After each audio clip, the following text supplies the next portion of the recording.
1973 was a year of political maneuvering and continued violence in Northern Ireland, as attempts at peace clashed with the realities of the Troubles.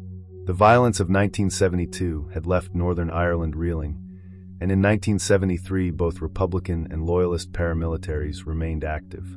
Bombings and shootings continued across Belfast, Derry, and rural towns, with civilians often caught in the crossfire. The Provisional IRA maintained its campaign against British forces, while Loyalist groups such as the Ulster Defence Association, UDA, retaliated with attacks on Catholic communities. Politically, 1973 was dominated by efforts to find a settlement. The British government sought to create a new framework for power sharing between Unionists and nationalists. In June, elections were held for a new Northern Ireland Assembly, designed to replace direct rule. Later that year, in December, the Sunningdale Agreement was signed.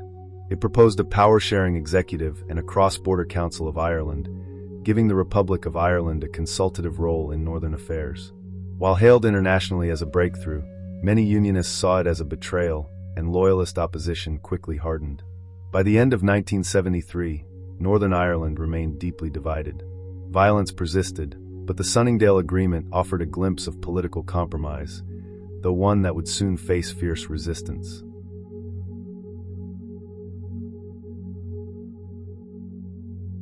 In 1973, two completely different futures for Northern Ireland were being written at the very same time. One was written in the quiet, hopeful ink of a historic peace deal, a deal signed in a grand English manner that was supposed to end the conflict forever. The other was written in the blood and fire of the streets, in daring prison escapes and bombs that ripped through the heart of London itself. This is the story of 1973, a year of shocking contradictions. It's the story of how the hope for peace and the reality of war collided and changed the Troubles forever.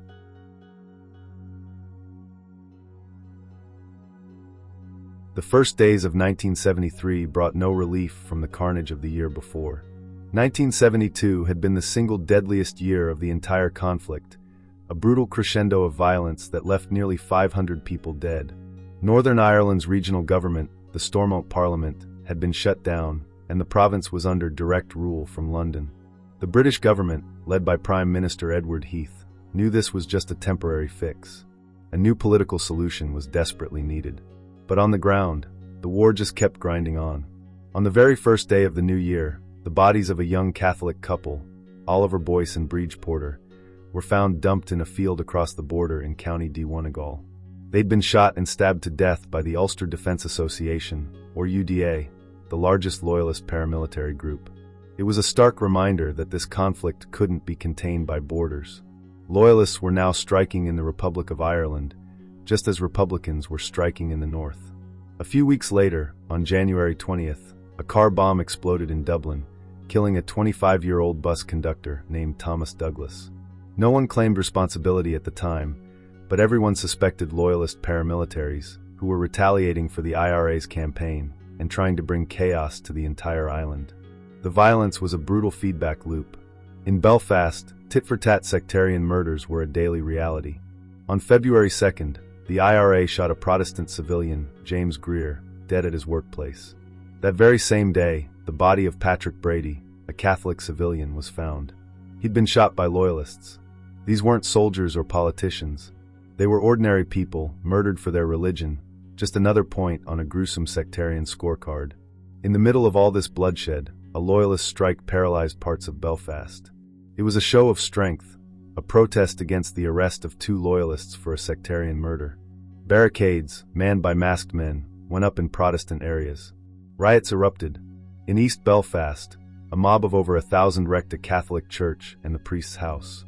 It was the Loyalist paramilitaries flexing their muscles, determined to re-establish control. This was the raw, violent reality of Northern Ireland as 1973 began. It was a landscape of fear and division. And yet, behind the scenes, a different path was being charted. The British government was about to unveil a plan so ambitious, so radical, that it hoped to finally break the deadlock and silence the guns for good.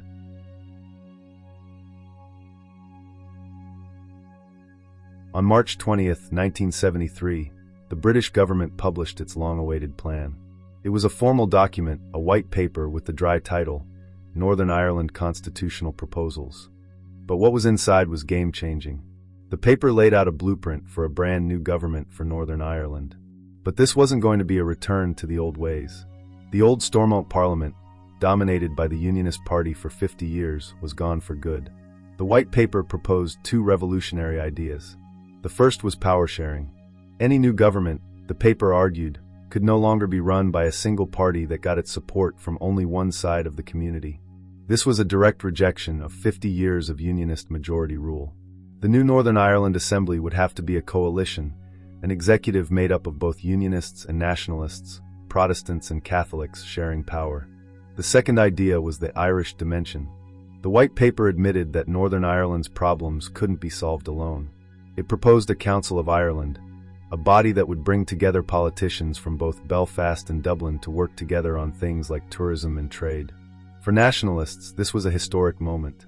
Power sharing and the Irish dimension were things they had been demanding for years. For the first time, they were being offered a real say in how their own society was governed. For Unionists, though, this was deeply worrying.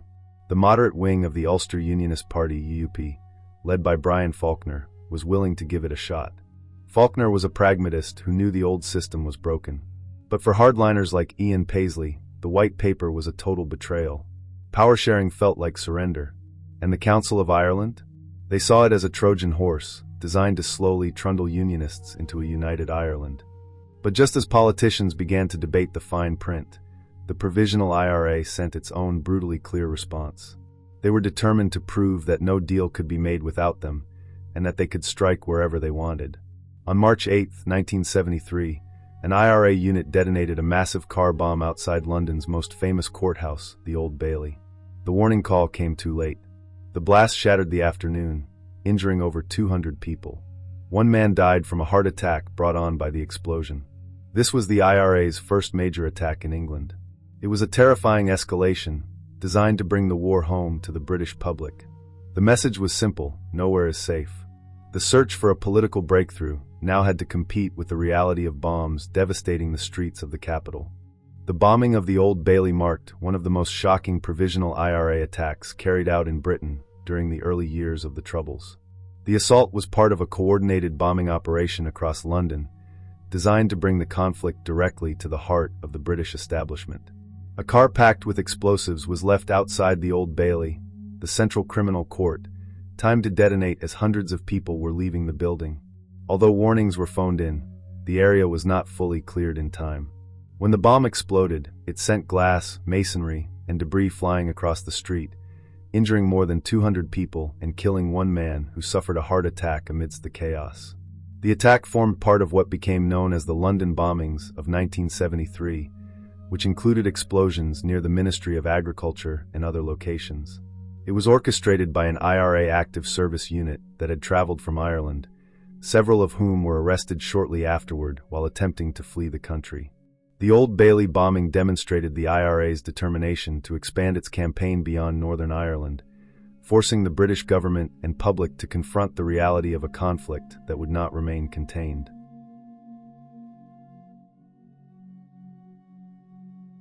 Despite the bombing, the British government pressed on. The first step was to hold elections for the new Northern Ireland Assembly on June 28, 1973. To give smaller parties a fair shot, the vote would use proportional representation, a system designed to prevent any one party from dominating. The results offered a fragile glimmer of hope. Parties who supported power sharing, Brian Faulkner's Unionists, the nationalist SDLP, and the Cross Community Alliance Party, won a clear majority of the seats. It seemed like a critical mass of people, exhausted by the violence, were willing to give this radical new experiment a chance. For the first time in Northern Ireland's history, Unionists and nationalists sat down together to try and form a government. But while the politicians were learning to talk, the paramilitaries were showing their utter contempt for the whole process. And in 1973, they pulled off two of the most audacious acts of defiance in the history of the Troubles. First, on June 10th, 8 IRA prisoners escaped from Belfast's supposedly secure Crumlin Road jail. They had smuggled in a handgun, overpowered the guards, and 3 of them simply disguised themselves in prison uniforms and a suit and walked out the front gate. It was a massive humiliation for the authorities. The second escape, however, was even more spectacular. On Halloween, an IRA team hijacked a helicopter in the Republic of Ireland. At gunpoint, they forced the pilot to fly to Dublin's Mountjoy prison. As prisoners exercised in the yard, the helicopter suddenly dropped out of the sky and landed right in the middle of them. 3 key IRA leaders, including the Chief of Staff, Seamus Toomey, scrambled aboard. As guards panicked, one officer was heard shouting, "Close the gates, close the fucking gates," apparently forgetting the escape was going up, not out. The helicopter escape made headlines around the world. It was an incredible propaganda victory for the IRA, massive morale boost for Republicans that was later celebrated in the ballad, The Helicopter Song. For the politicians trying to build a new government, it was a terrifying message. We are not finished, we are not contained, and your political process is an irrelevance.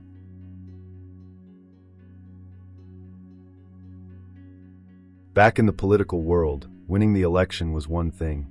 Actually forming a government was another. The negotiations that autumn were a high-wire act, with the British government trying to broker a deal between men who had been lifelong political enemies. Brian Faulkner of the Unionist Party was in the toughest spot. He was trying to lead his divided party into a historic compromise, while hardliners branded him a Lund, a traitor. His entire political career was on the line. Jerry Fitt and John Hume of the nationalist SDLP insisted that power sharing had to be real. They weren't interested in token jobs. They wanted nationalists in senior positions with actual power. And crucially, they insisted that the Council of Ireland needed to have real, meaningful functions. The talks dragged on for weeks, often on the brink of collapse, with the Council of Ireland as the main sticking point. Finally, on November 21, 1973, a breakthrough. An agreement was reached to form a power-sharing executive. It would have 6 unionists for nationalists and 1 member from the Alliance Party. Brian Faulkner would be chief executive, with Jerry Fitt as his deputy. For the first time ever, Protestants and Catholics, Unionists and nationalists, would govern Northern Ireland together. But it was only half the battle. The details of the controversial Council of Ireland still had to be thrashed out with the government in Dublin. The stage was set for a final, decisive summit, a meeting that would either cement the peace or shatter it completely.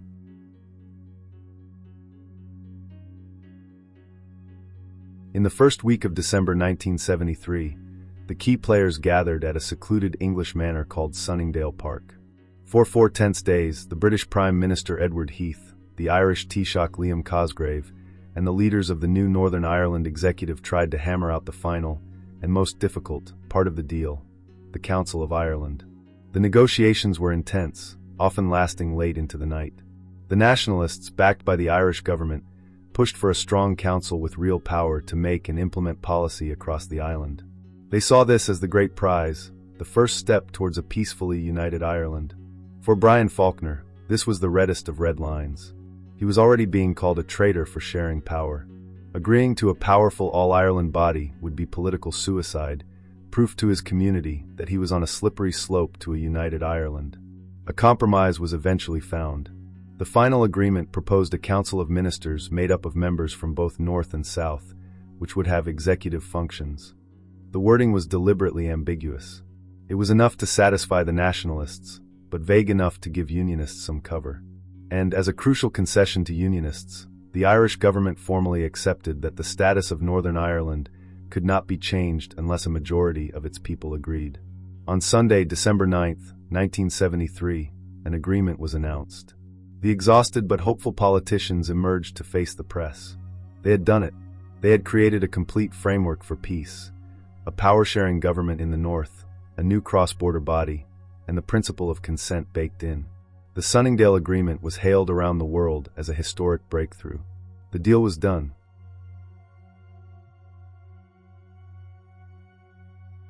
The Sunningdale Agreement was a political triumph, but it was also the starting pistol for a ferocious backlash.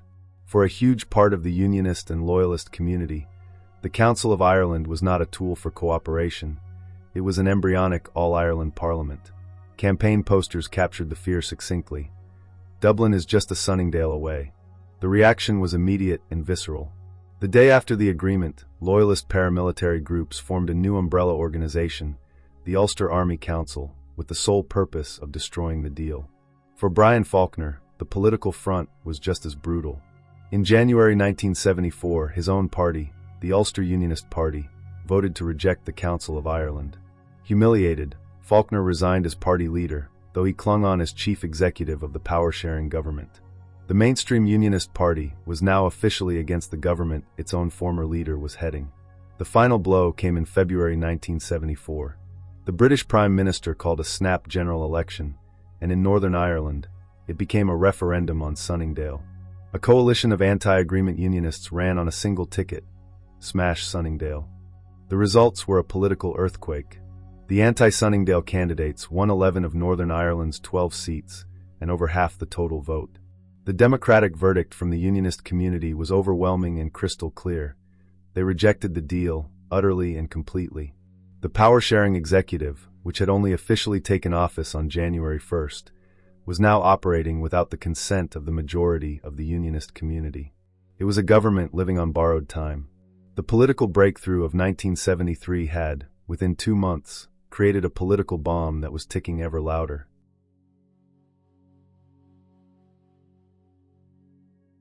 The power-sharing executive limped on through the spring of 1974, a ghost government haunted by its own rejection. The opposition, emboldened by the election, now prepared to make Northern Ireland ungovernable. Their weapon was the Ulster Workers' Council, UWC, a coalition of loyalist politicians, trade unionists, and paramilitaries. Their plan was a general strike to shut down essential services and strangle the executive into submission. On May 14th, the strike began. At first, it was patchy, but loyalist paramilitaries quickly and ruthlessly enforced it. Masked men with clubs set up roadblocks, intimidating workers and forcing businesses to close. The strike's most powerful weapon was its control over electricity. UWC members in the power stations began cutting the output, plunging Northern Ireland into darkness for hours at a time. Society began to grind to a halt. Then, on May 17th, came the single darkest day of the entire Troubles. During rush hour in Dublin, 3 no-warning car bombs detonated in the city center, killing 26 people. 90 minutes later, a 4th bomb in the town of Monaghan killed another 7. In total, the Dublin and Monaghan bombings killed 34 civilians and injured almost 300. The UVF, a loyalist group central to the strike, eventually claimed responsibility, but the attack sent a wave of terror across the entire island. The strike, reinforced by the horror of the bombings, was now unstoppable. Faced with a total societal breakdown and a British government unwilling to use the army to break the strike, the executive's Unionist members saw no way forward. On May 28, 1974, just 148 days after it began, Brian Faulkner resigned. The power-sharing government collapsed. The Sunningdale Agreement was dead.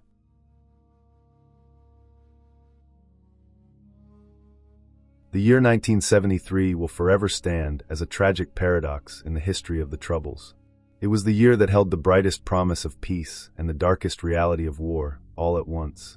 The Sunningdale Agreement was a political masterpiece, a blueprint for a shared future that was a quarter of a century ahead of its time.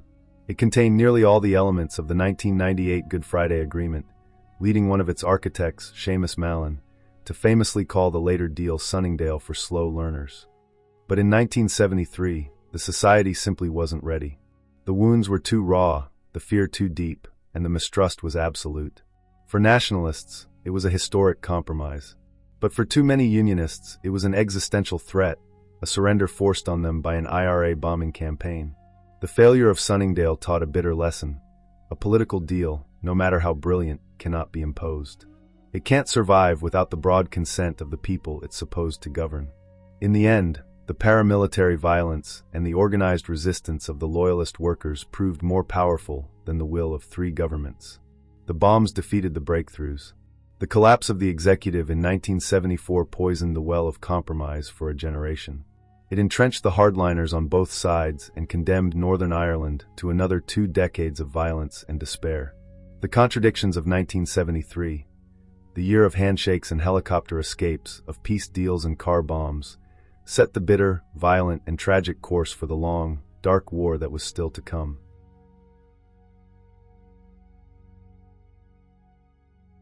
"1973 ended not with triumph, but with a quiet, uneasy exhaustion.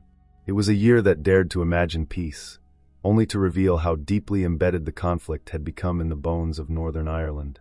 The promise of a political breakthrough flickered, fragile and uncertain, against a landscape still scarred by bombings, assassinations, and the cold machinery of paramilitary power. What had once been a dispute over civil rights had long since expanded into something vaster, darker, and far more entrenched, a struggle over identity, sovereignty, and survival itself. Sunningdale was heralded as a bold leap forward, a vision of power sharing and cooperation that might have changed the trajectory of the conflict. For a moment, it seemed as though politics might outpace the violence. But beneath the handshakes and headlines lay fractures too deep to seal. Unionists were torn between participation and repudiation, their fears sharpened by the sense that their hold on the state was slipping. Nationalists, for the first time in decades, were offered a seat at the governing table, but many viewed the agreement with suspicion, wary that it left the core question of sovereignty untouched. And in the shadows, loyalist and Republican paramilitaries alike sharpened their resolve, convinced that the future was something to be fought for in the streets, not negotiated in conference rooms. The reality on the ground never matched the rhetoric of reconciliation. Soldiers still patrolled alleyways and border roads. Roadblocks, bomb scares, and raids still defined the rhythms of daily life. Families waking to the thump of boots on stairwells or the distant thud of an explosion understood instinctively that the war had not paused for politics. Children walked to school past checkpoints and armored vehicles, as naturally as others walked past playgrounds and parks. The conflict had sunk so deeply into ordinary existence that peace felt less like a possibility and more like a distant rumor, something spoken of far away, in rooms where the people most affected had no voice. By the end of 1973, Sunningdale stood as both achievement and warning. It showed that agreement, in principle, was possible, but also that agreement alone was not enough. The structures of peace had been outlined, but the society beneath them was still fractured by fear, bitterness, and the relentless logic of retaliation. Each killing invited another. Each bombing echoed with the promise of reprisal. Trust, once broken, remained elusive. Communities that had once lived side by side were now separated by steel, concrete, and memory. Peace lines, first erected as temporary barriers, hardened into permanent fixtures, dividing not only neighborhoods but futures. The geography of Northern Ireland was being remade into zones of affiliation and exclusion, territories policed by both uniforms and shadows. And as the political leaders of the year tried to sketch a new constitutional order, the people living through the conflict understood that nothing on paper could erase the grief etched into their daily lives. 1973 did not end the troubles. It exposed their complexity. It proved that even the most ambitious political solution would be tested not in parliament chambers, but in streets defined by trauma. It showed how difficult reconciliation would be in a society where every gesture, every policy, every compromise risked igniting another fuse. As the year closed, Northern Ireland stood on a precipice.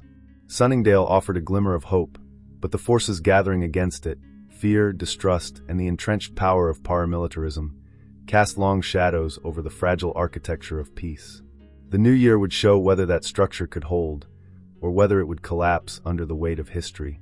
In this 30-part series, The Troubles 1968 to 1998, we continue to trace that precarious journey, year by year, moment by moment, to understand how a society trapped between aspiration and violence struggled to define its future. Each episode explores the pivotal decisions, turning points, and tragedies that shaped the conflict as it unfolded. In Part 7, we move into 1974, a year when the battle over Sunningdale would erupt openly, when political compromise would be met with street-level force, and when Northern Ireland would learn just how fragile hope truly was.